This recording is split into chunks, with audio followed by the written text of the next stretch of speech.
করলে আমি কি পাই? পাই হচ্ছে ভাই এই জিনিসটা, দেখ C6H12O6 plus C6H12O6, C6H12O6 plus C6H12O6, ঠিক আছে? তোর মনে দেখ প্রশ্ন আসতে পারে আমি কেন ভাই এটাকে দুবার লিখলাম? তার কারণ হচ্ছে ভাই তোকে এর আগে বলেছিলাম সলিউশন চ্যাপ্টার বা অন্য চ্যাপ্টার চলাকালীন যে ভাই C6H12O6 মানেই কিন্তু গ্লুকোজ, এই কথাটা ভুল।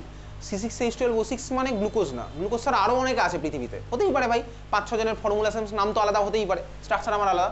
তাহলে একটার নিচে লিখবো হচ্ছে গ্লুকোজ, আরেকটার নিচে লিখবো হচ্ছে ফ্রুক্টোজ, FRUCTOAZ, ঠিক আছে? তাহলে তিনটে নিচে আমি নাম লিখে রাখলাম, কোনটা নিচে নাম তুই তো লিখেছিস ভাই, একটা হচ্ছে আমার সুক্রোজ, আর C6H12O6 এর মধ্যে একটা নিচে তুই নাম লিখবি গ্লুকোজ, আর একটা নিচে তুই নাম লিখবি ফ্রুক্টোজ, ঠিক আছে? সুক্রোজকে ভাঙলে আমি পাচ্ছি হচ্ছে কি গ্লুকোজ প্লাস ফ্রুক্টোজ, স্ট্রাকচার দুজনের আমার আলাদা হবে, বায়োমলিকুল চ্যাপ্টারে গিয়ে আমাদের স্ট্রাকচার করতে হবে। তাহলে এই যে রিয়াকশনটা আমি লিখেছি, এই রিয়াকশনটা হচ্ছে আমার একটা সিউডো ফার্স্ট অর্ডার রিয়াকশনের এক্সাম্পল। ওকে, চল লেখ, খাতার মধ্যে লেখ, R equals to K into, আমি আর বোর্ডে লিখছি না, R equals to K into third ব্র্যাকেটের মধ্যে সুক্রোজের ফর্মুলা লেখ, তোকে রেড ইকুয়েশনটা বলছি, R equals to K into third ব্র্যাকেটের মধ্যে সুক্রোজের ফর্মুলা লিখলি, ইন্টু থার্ড ব্র্যাকেটের মধ্যে ওয়াটার, বুঝতে পারছিস? সুক্রোজের ফর্মুলা লিখেছিস তো, এটা রেড ইকুয়েশন ভাই, এটা অরিজিনাল রেড ইকুয়েশন। এবারে দেখ ওয়াটারের কনসেন্ট্রেশন সুক্রোজের থেকে অনেক বেশি থাকে, ওয়াটারের কনসেন্ট্রেশন সুক্রোজের থেকে অনেক বেশি থাকে, তাহলে দেখ H2O ইন্টু K, ওটাকে আমি K প্রাইম বলতে পারি, বুঝতে পারছিস? বন্ধুর খাতা দেখে লেখ ভাই, নিজের উপর বিশ্বাস রাখিস না, বন্ধুর খাতা দেখলে ওটা সবচেয়ে বেস্ট। তাহলে H2O হচ্ছে আমার দেখ এই রিয়াকশনে অনেক বেশি থাকে, কার রেসপেক্টে? সুক্রোজের রেসপেক্টে, তাহলে H2O এর কনসেন্ট্রেশন অনেক বেশি, তার মানে দেখ আমি বলতে পারি H2O ইন্টু K, ওটাকে K প্রাইম বলা যেতে পারে।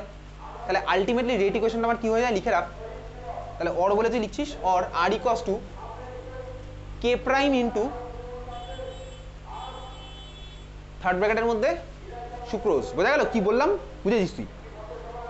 তাহলে অ্যাকচুয়ালি ফার্স্ট অর্ডার না, বাট দেখে মনে হচ্ছে ফার্স্ট অর্ডার, ওই জন্য এটাকে বলছে কি pseudo first order reaction. Clear? চল, এটা হচ্ছে এক্সাম্পলের মধ্যে নাম্বার 1 ছিল, পরীক্ষাতে আসবে ডেফিনেশন আসবে সিউডো ফার্স্ট অর্ডারের উইথ এক্সাম্পল।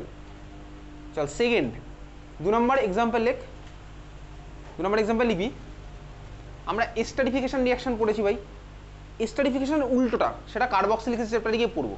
তাহলে লেখ খাতা হেডিং দিয়ে 2 নম্বর লেখ, reverse esterification reaction, reverse esterification reaction slash hydrolysis of ester, slash hydrolysis of ester, hydrolysis of ester. দেখ আমি এস্টারকে বানিয়েছিলাম ভাই, কিভাবে বানিয়েছিলাম ঠান্ডা মাথায় শুনি, অ্যালকোহল চ্যাপ্টারে বানিয়েছি, আজকে তো পরীক্ষা আছে। কিভাবে বানাতাম এস্টারকে? অ্যালকোহলের সাথে কার্বক্সিলিক অ্যাসিডের reaction in presence of external acid করতাম, আমার কি প্রোডাক্ট হতো দেখ, এস্টার প্লাস ওয়াটার ফর্ম হতো, রিয়াকশনটা রিভার্সেবল রিয়াকশন। তাহলে উল্টোটা আমার হবে, তার মানে কি বলতো, আমি যদি এস্টারের মধ্যে ওয়াটার অ্যাড করি, সেটা আমার ভাই ভেঙে গিয়ে আবার কার্বক্সিলিক অ্যাসিড আর অ্যালকোহল বানিয়ে দিতে পারে, বুঝতে পারছিস? এই হচ্ছে আমার উল্টো গল্প, যেটা আমি এখন এখানে করবো। আচ্ছা, আগে যেটা রিয়াকশনটা না লিখেছিলাম, ওর আরও একটা নাম আছে, নামটা লিখতো, 1 নাম্বার যেটা এক্সাম্পল লিখেছিলাম, ওর আরেকটা নাম লেখ ইনভার্সন অফ কেন সুগার, এটা বায়োমলিকুলসে গিয়ে পড়বো, ইনভার্সন অফ কেন সুগার, ইনভার্সন অফ কেন সুগার, ঠিক আছে? ইনভার্সন অফ কেন সুগার তো শর্ট নোট পরীক্ষাতে লিখতে দেবে, মানে অপটিক্যাল অ্যাক্টিভিটির কিছু গল্প আছে, বায়োমলিকুলস চ্যাপ্টারে গিয়ে হবে। ইনভার্সন মানে অপটিক্যাল অ্যাক্টিভিটি, অপটিক্যাল ডাইরেকশনের ইনভার্সন হয়ে যায়, জাস্ট জল অ্যাড করবো হয়ে যাবে, ঠিক আছে? চলো, ওগুলো বায়োমলিকুল চ্যাপ্টারে গিয়ে হবে, ইনভার্সন অফ কেন সুগার ডিটেলসে। তাহলে এখানে পরেরটা আমি একটা এক্সাম্পল নিচ্ছি, একইভাবে এক্সাম্পল নেবো, রিভার্স এস্টারিফিকেশন রিয়াকশন মানে কি, এস্টারকে ভেঙে দেবো, ঠিক আছে? এস্টারকে ভেঙে অ্যালকোহল আর ওয়াটার বানাবো, অ্যালকোহল আর কার্বক্সিলিক অ্যাসিড বানাবো, হাইড্রোলাইসিস অফ এস্টার, একই গল্প ভাই, আগেরটা দেখ হাইড্রোলাইসিস করেছি, পরেরটা আমি একইভাবে করেছি। শুরু করা যাক। তো তোর কাছে আছে হচ্ছে ভাই এই একটা এস্টার মলিকুল, এস্টার মলিকুল দেখ তুই চিনিস ভাই, CH3COOCH3, যার মধ্যে COC কানেক্টিভিটি আছে, সেটা হচ্ছে আমার এস্টার।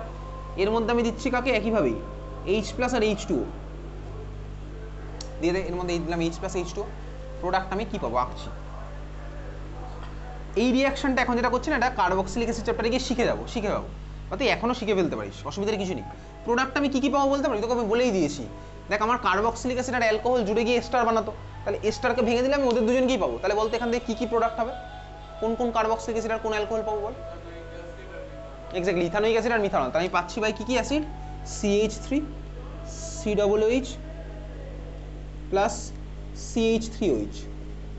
এক্স্যাক্টলি সেমভাবে ওই যে ভাই কার্বক্সিলিক অ্যাসিড আর অ্যালকোহলকে জুড়ে দিলে আমার ভাই অ্যালকোহল থেকে বেরোতে হচ্ছে H, আর অ্যাসিড থেকে বেরোতে তো OH জুড়ে গিয়ে আমার ভাই ওরা বেরিয়ে গিয়ে ওয়াটারটা বেরিয়ে গিয়ে আমার এস্টারটা ফর্ম করতো। তাহলে এস্টারের মধ্যে H প্লাস H একইভাবেই দেখ, এখান থেকে পাচ্ছি CH3 COOH আর এখান থেকে পাচ্ছি CH3OH। এই আমার গল্প, ঠিক আছে। তাহলে আমি ইকুয়েশনটা লিখলাম, লেখ রেট ইকুয়েশনটা লেখ, R equals to, rate equation লিখছিস R equals to K into third ব্র্যাকেটের মধ্যে স্টারটাকে লেখ, থার্ড ব্র্যাকেটের মধ্যে স্টারটা লেখ, থার্ড ব্র্যাকেট ক্লোজ করলাম ইন্টু আবার থার্ড ব্র্যাকেটের মধ্যে H2O হয়েছে। চল পরের লাইনে কি লিখবি, যেহেতু H2O কনসেন্ট্রেশন এস্টারের থেকে অনেক বেশি, সেই একই গল্প, তাহলে ওয়াটার আমার মাছ যেহেতু এস্টারের থেকে বেশি, তাহলে পরের লাইনে লিখতে পারি R equals to K prime into third ব্র্যাকেটের মধ্যে স্টার। পরের লাইনে লিখতে পারি কি R equals to K prime into third ব্র্যাকেটের মধ্যে স্টার। তুই বুঝতে পারলি কে প্রাইমের গল্পটা তো ক্লিয়ার হয়ে গেছে। তাহলে এটা হচ্ছে আমার কি সিউডো ফার্স্ট অর্ডার রিঅ্যাকশনের এক্সাম্পল, ঠিক আছে। চল আরো কিছু অঙ্ক করবো, লেখ, আবার অঙ্কে ফিরে আসি, লেখ show that for a first order reaction, এই কোশ্চেনটা তোর বোর্ডে আসবে, এসছে already. Show that for a first order reaction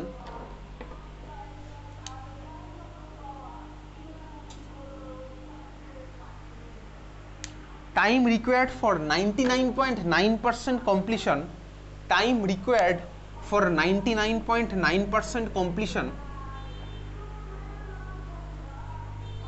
time required for 99.9% completion of the reaction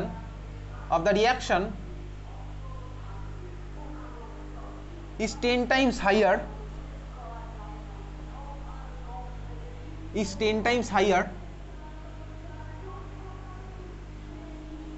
then the half-life of the reaction.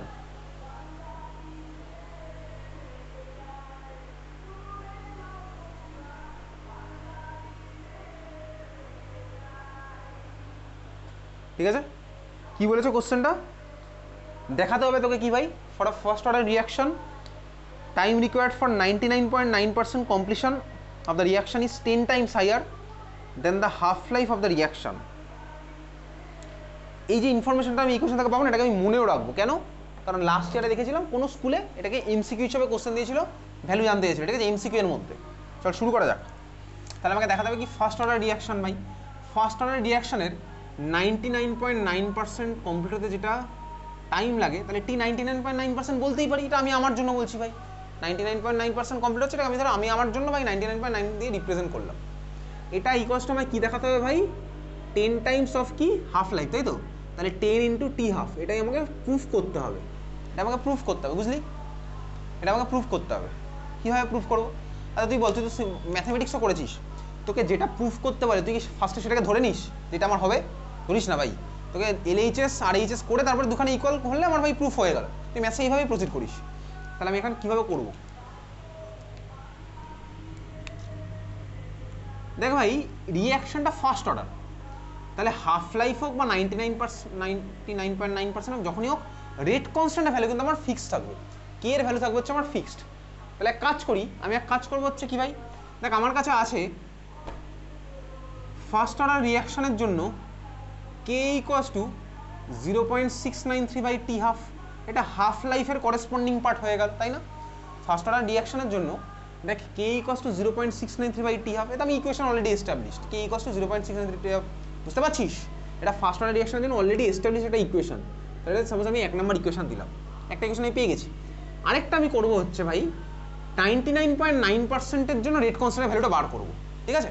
দেখ আমি জানি ভাই হাফ লাইফের জন্য কে এর ভ্যালু এটা হবে 0.693 বাই টি হাফ, আমি দেখবো 99.9%-এর জন্য রেট কনস্ট্যান্টের ভ্যালুটা বার করবো ইকুয়েশন থেকে। দুখানে আমি ইকুয়াল বলতেই পারবো, কারণ কি ভাই দুটোই তো ফার্স্ট অর্ডারের জন্যই চলছে, কে তো আমার কনস্ট্যান্টই থাকবে। তাহলে হাফ লাইফের জন্য রেট কনস্ট্যান্টের ভ্যালু হবে ওই 99.9% সেমই হবে, তারপর আমি দুখানাকে ইকুয়াল করে দেবো, বুঝতে পেরেছিস তুই। তাহলে চল শুরু করা যাক।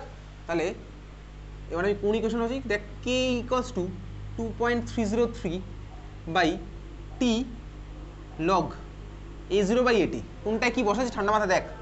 এই টাইমটা হচ্ছে 99.9%-এর কমপ্লিশনের টাইম, এটা আমি লিখলাম 99.9 লগ A0 99.9% কমপ্লিট হচ্ছে, তাহলে বল A0 এর ভ্যালু কত হবে বল?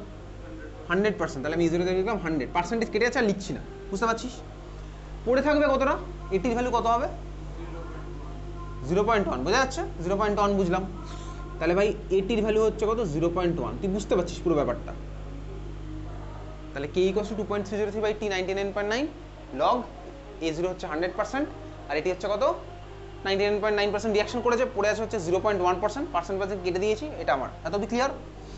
চল এবার পরের লাইনে, এটাকে একদম ডাইরেক্ট লিখবো, বেশি টাইম নেই, শর্টে লিখবো। কীভাবে লেখা যায় এটা? লগ 100/0.1, তার মানে কি বলতো? লগ 1000। লগ 1000 মানে কি? Log 10 to the power 3। Log 10 to the power 3 মানে কত? 3 লগ 10। 3 লগ 10 মানে কত? 3। এটা কত পড়ে থাকলো ভাই?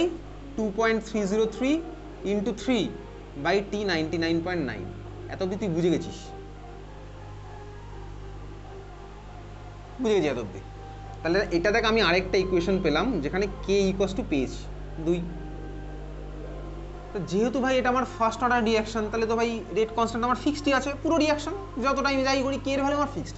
তাহলে আমি দেখ বলতে পারি এই পার্টটা ইকুয়াস টু এই পার্টটা বলা যেতেই পারে। দেয়ারফর লিখছি 0.693/t½ equals to 2.303 into 3/t 99.9।